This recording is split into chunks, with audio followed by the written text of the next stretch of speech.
Well, my holiday tradition is going to be mince pies. I'm going to tell you a little bit about them, and what's even better, I'm going to make some for you and sample them. So hold your horses. So we start with the filling. Now this is really what makes a mince pie. It's actually mince meat. In the old days, yes, it had meat in it, but now it's purely a sweet dish. It's made with raisins soaked in rum. You'll have apples, you have lemon peel around it, and a whole blend of spicing that makes it very, very special. Now what we're going to do is start off by making a short crust pastry. We're going to use flour and butter. It's blended together. Don't over blend it, just so it becomes slightly crumbly. Next thing is to add the sugar and 1 beaten egg. We work it all together till it forms a nice solid mass. Then wrap it in saran wrap, and it's got to chill for at least quarter of an hour, 20 minutes or so, and then we'll bring it out and we'll make the casings. Now let's look at the filling. I want to jazz it up a little bit, so we're going to empty. The recipe calls for 2 14-ounce. You can see all the fruit in there.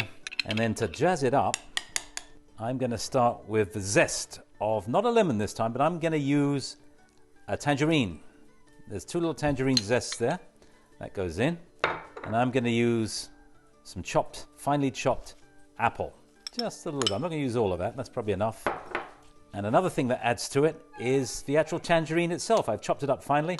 But one final secret ingredient, a little bit more rum. A little splash of rum will freshen up that taste, that real traditional seasonal holiday taste. And I'm going to mix it thoroughly. And then all that remains is to start filling our little pies. So I've got the chilled dough out. I've rolled it out. I'm looking for a fairly thick one, and you'll have to have enough to kind of spread the crust inside the pans. And as you can see, I've done that. And now we have to roll it out to create some tops. But before we put the tops on, we need to put a bit of filling in. And the filling, as I say, is already prepared. You don't want to overfill it because it will bubble out everywhere. So I'm going to put about 3/4 into each little pie. That's it. Well filled little pies. Now the tops. So I'm just cutting the top. I think that's good. Putting that on the top and just squishing the edge so both edges bind together. You could put a bit of beaten egg around it, egg yolk, and that helps the bonding. We'll see how it goes. And all that remains before it goes in the oven is I've just put a little bit of a beaten egg wash over it, and I'm going to put just a little bit of sugar to get a little caramelized effect on the top. And it's always a good idea to put a couple of holes in the top. Well, I've set the oven to about 400, which is quite high, and we're going to bake these little beauties for about 20 minutes. Keep an eye on it. I'm going to keep the light on and just visually check, make sure they're not browning up too quickly. So here we are. This is the best time to taste the mince pies. We put a little bit of powdered sugar, a little confectioner's sugars on in varying degrees depending what you like. And all it remains to do is to take a bite. The short crust pastry is absolutely delicious. Now, mince pies are often eaten on Christmas Eve. Oh, excuse me. Better swallow that. What better than a glass of mulled cider?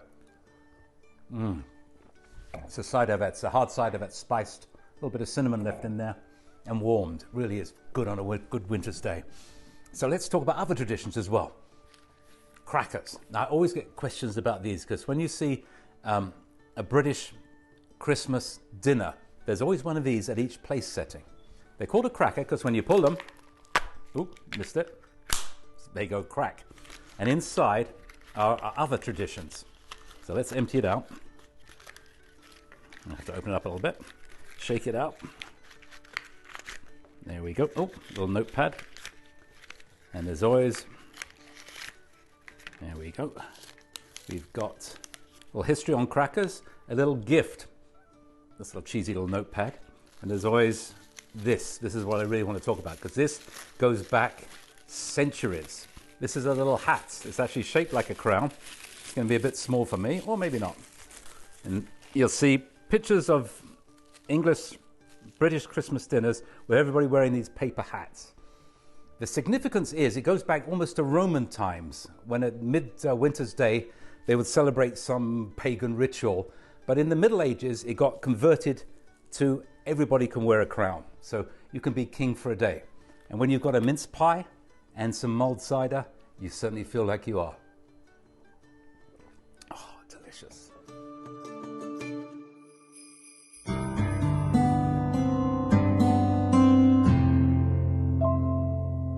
You know, to tell you the truth, one of my fondest memories of Christmas past was Christmas Eve dinner.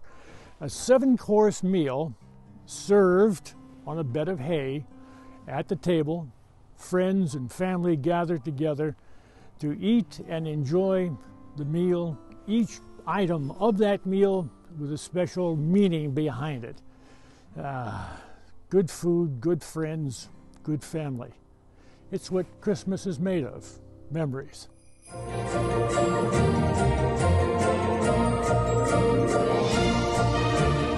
Well, we hope you've enjoyed all of the holiday traditions from around the world.